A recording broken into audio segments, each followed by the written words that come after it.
এবং সবচেয়ে ভয়ঙ্কর ব্যাপার হচ্ছে আপনি যখন কারোর উপর জুলুম করেন, ওই মাজলুম আর আল্লাহর মাঝখানে কোনো ফারাক থাকে না।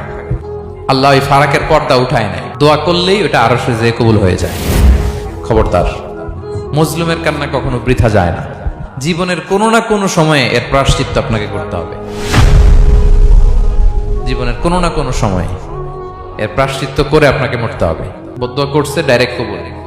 খবরদার আমার পেনাঙ্গের ভাইয়েরা, আমরা যেন জালিম না হই।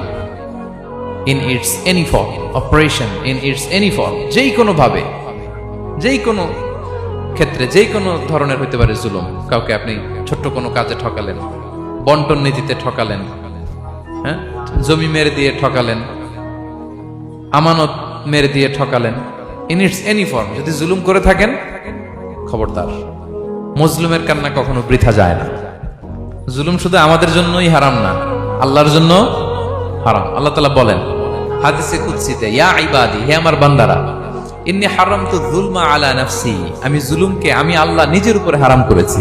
ওয়া জাআলতুহু বাইনাকুম মুহাররামা, এবং এই জুলুমকে তোমাদের উপর হারাম করেছি। ফালা তাযালামু, তোমরা একে অপরের উপর জুলুম করো না।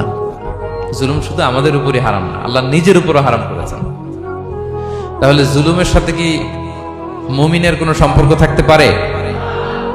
পারে না।